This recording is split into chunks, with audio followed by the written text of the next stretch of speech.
Hello everyone. What's up? Welcome back to my new vlog. टक्क आज चाहिँ हामी कहाँ छौँ होइन? झाँक्रीको ऐतिहासिक छैन नि हामी त पहिला त तेह्रथुम छौँ हो। सर्वप्रथम हामी तेह्रथुमको अब थोरो ऐतिहासिक स्थल झाँक्री गुफा भन्ने एउटा पर्यटक क्षेत्र रहेछ। यस ठाउँलाई हामी भिजिट गर्दैछौँ टक्कसँगले हामी चाहिँ यो भिजिट गर्ने छौँ। यस्तो रहेको छ यहाँको भ्यू जाँदैन चाहिँ भेनाहरू म तेह्रथुम आइपुग्यो ल। यस्तो छ guys, this is best place.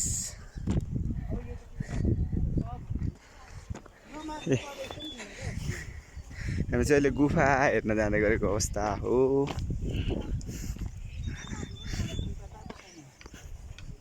यहाँ चाहिँ पर्यटकहरू निकै आउँदो रहेछन् पिकनिक यताउता। माथि चाहिँ सिलामसाङमा छ नेपालकै सबैभन्दा ठुलो सिलामसाङलाई सिलामसाङमा हेर्न सक्नुहुन्छ। यो भ्यू टावर हो यो सिलामसाङमा गाइस। अहिले हामी त्यहाँ पनि गएर देखाउने छौँ है त। अहिले बाई बाई। मैले बोकेको छु यहाँ चाहिँ झाँक्री गुफा भनेको चाहिँ यहाँ रहेछ। सो हामी यहाँ जाँदैछौँ एकचोटि घुमिदिउँ न त। निकै ठुलो रहेछ ऐतिहासिक स्थल हो गाइस। यो चाहिँ तेह्रथुम अथवा नेपालकै ऐतिहासिक स्थल रहेको ठाउँ झाँक्री गुफा तेह्रथुम आच्छाइमा रहेको छ। संजोगवश घुम्दै आइयो तेह्रथुम है। त्यसले तपाईँहरूलाई म यो चाहिँ देखाउँदैछु झाँक्री गुफालाई। निकै धेरै पर्यटकहरू आउनु हुँदो रहेछ है, खुसी लाग्यो। तर यसमा अलिकति अब यहाँ चाहिँ एकदमै विकासले चाहिँ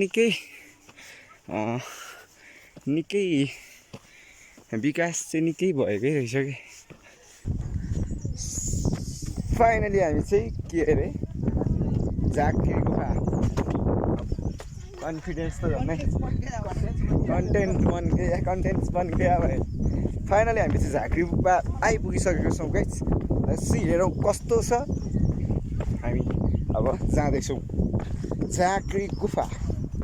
यहाँ चाहिँ ठुलो पत्थरको बिचमै छ जस्तो लाग्यो मलाई। यो एउटा पत्थर चाहिँ यस्तो हेर्दा आकृति हेर्दा चाहिँ निकै ठुलै छ पत्थरको चाहिँ होइन। सो हेरौँ के कस्तो देखिन्छ है त। यहाँ छ फुल हेर त दादा। यहाँ चाहिँ झाँक्री गुफा रहेको छ भने यहीँ हो भएन। यहाँ भित्र छ यहीँ त होला नि। तागेर निमा फुङ्गामाङ सेवारो हौ।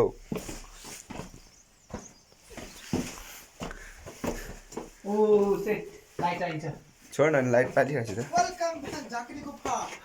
वेलकम टु झाँक्री गुफा। तलै निस्किन्छ बाटो तल निक्लिन्छ मलाई तल। ओए मलाई डर लाग्यो त मलाई त।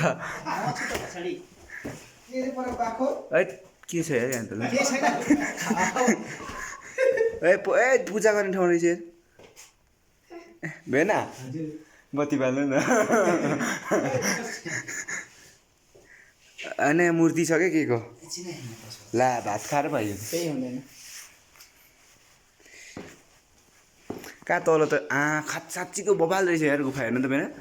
यहाँ तपाईँहरूले हेर्न सक्नुहुन्छ होइन। यहाँ चाहिँ यस्तो गुफा छ क्या। अब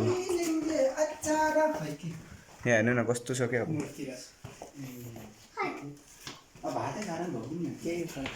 अब जान्नै पुग्यो। सो गाइस तपाईँहरूले देख्न सक्नुहुन्छ यस्तो रहेको छ होइन। लिन द कनेक्सन।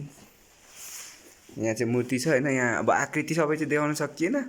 कालो भयो होइन नि त्यो अस्तित्व हट्छ क्या यहाँको उयो विशेष चाहिँ होइन नि बत्ती बाल्दै आउँछ यस्तो छ। हेर्नु भएन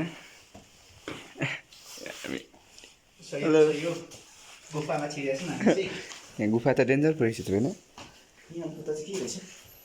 खै ढोकौँ न है शिवजी होइन जो भयो नि ढोगौँ न शिवजी ढोक्नु भयो यहाँ तल चाहिँ के छ हेरौँ न हामी नमस्ते गर्नु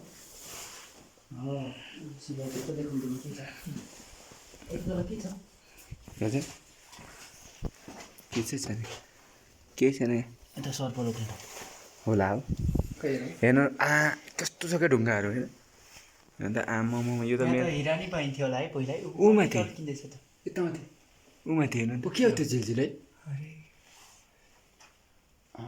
त्यो झिल्ली छ त पुरै वाउ यार यो पकाउनु त एकछिन छ यहाँ बहुत माथि देखाउनु त यहाँ हेर्नु न आमामा यो के हो फेरि यो यही जस्तो छ डायमन्ड जस्तो छ त अरे जङ्गलो यहाँदेखि मेरिकल यार खै त्यस्तै छ नि खै डायमन्ड जस्तो छ यार टल्किन्छ त डायमन्ड यार डायमन्ड जस्तो रहेछ तर डायमन्ड चाहिँ होइन तर होइन नि डायमन्ड हुँदा त अस्ति लगेको थियो नि डायमन्ड चाहिँ अँधेरोमा बल्ने हो नि त यो त उज्यालो पारो डायमन्ड त्यसो गर्दा बल्नु पर्ने हो क्या माथि सो गाइज हामी यहाँदेखि निक्लिनु पर्ने हुन्छ इन अगाडि बेला म अब त पछाडि बसिहाल्छु नि भगवान् रहेछन्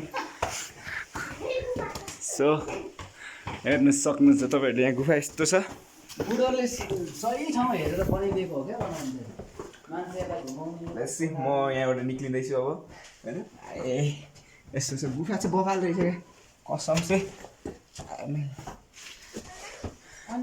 सो हामीले हेरिसकेका छौँ अब यहाँदेखि सो गाइस हामी फेरि अर्को ठाउँ पुगेका छौँ यो चाहिँ यहाँको ऐतिहासिक सामानहरूको लागि सुरक्षित गरिने अथवा पर्यटकहरूले सहजै देख्न सक्नको लागि बनाइएका एउटा म्युजियम अथवा सङ्ग्रहालय पनि यहाँ बन्दै रहेको अवगत गराउँछु र यहाँनिर चाहिँ समथिङ 9 देखि 11 साइडको चाहिँ ग्राउन्ड बन्दैछ यहाँनिर रोटेपिङ पनि रहेको छ गाइस अनि हामी यहाँ माथि जाँदैछौँ यहाँ डेटिङ पनि आउँदो रहेछन् धेरै अनि हामी जस्ता गर्लफ्रेन्ड पीडितलाई चाहिँ बहुत गाह्रो हुने रहेछ त्यसैले साथीहरू जति पनि घुम्न आइन्छ गर्लफ्रेन्ड चाहिँ लिएर आउँ नत्र हेरेर चित्त बुझाउन नसकिने रहेछ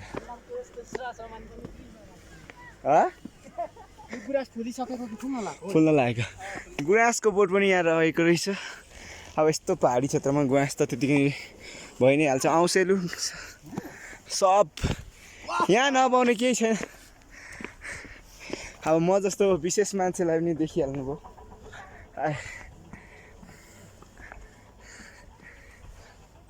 तर लास्टै उकालो साथी हो अरूभन्दा उकालो चाहिँ उकालो तर विकासले चाहिँ अब परिपक्कै चाहिँ भइसक्यो भएको छैन तैपनि विकास चाहिँ भएको छ विकासको गति जहिले पनि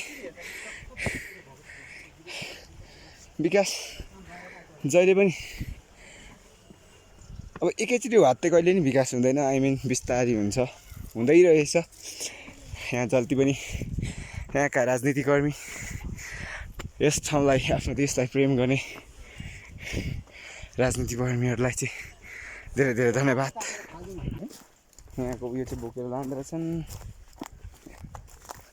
मुडाम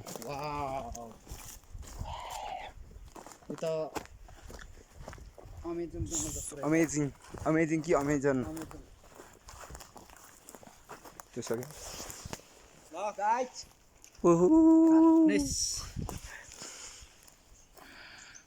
चारचोटि हाल्न मिल्ने हो होइन नि सिलाम सागमा गाइस त्यता हो बाटो हामी सिलाम सागमा भएको ठाउँ जाँदैछौँ कत्रो हो सिलाम सागमा काठ हो काठ त रहेछ काठको रहेछ लिम्बूहरूको पहिचान हो है गाइस यहाँ भ्यू टावर छ अघि मैले उताबाट देखाएको भ्यू टावर त्यहाँ पनि हामी चढ्नेछौँ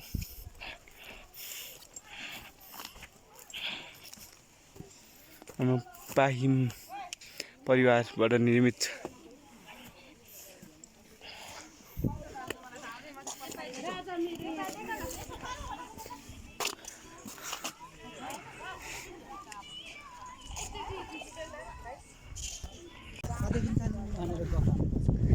टावर सिडी नै छ गाइस। अब कस्तो देखिँदो रहेछ त यहाँदेखि भन्ने कुरामा हामी आतुर छौँ।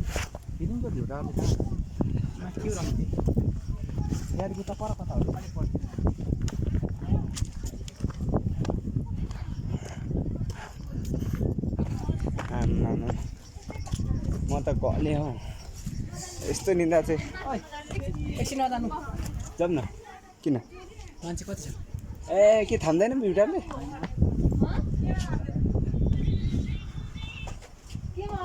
अब टिकटक बनाउनु रहेछ क्या। म कत्रो टाढो सिडी हो।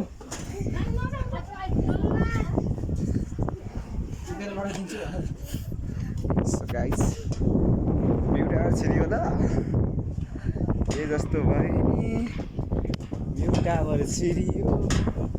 यो सिडी चाहिँ अलिक भएन हौ त्यहाँबाट त मान्छे उठि झऱ्यो नि त नि।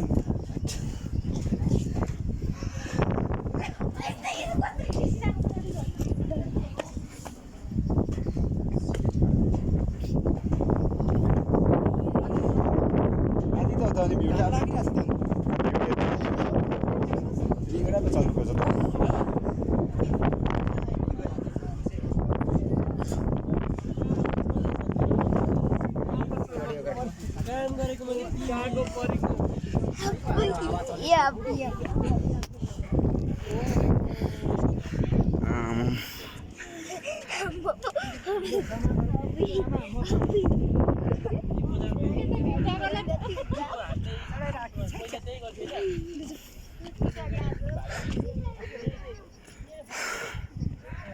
ताप्लेजुङ त पास्टर।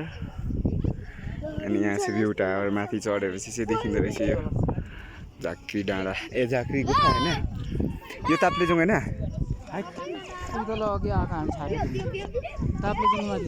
ए यता हो ताप्लेजुङ। उयो पाँच त हिलिङ डाँडा कहाँ छ अरे? हिलिङ डाँडा उयो टप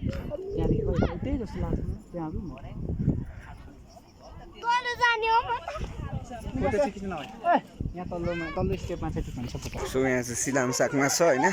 हामी अब यो सिलामसाकमा चाहिँ लगभग नेपालकै ठुलो सिलामसाकमा होला हौ। ठुलै हो नेपालको सबभन्दा ठुलो सिलामसाकमा रहेको छ। अनि यहाँ चाहिँ हामी फोटोसोटो खिच्छौँ। अनि तपाईँहरूलाई मैले यति देखाएँ यो लिम्बूहरूको एउटा अस्तित्व। यसले एउटा लिम्बूहरूको के भन्छ ठुलो इतिहासलाई पुगेको छ। सिलामसाकमाको अर्थ चाहिँ अब तपाईँहरूलाई थाहा छँदैछ होला।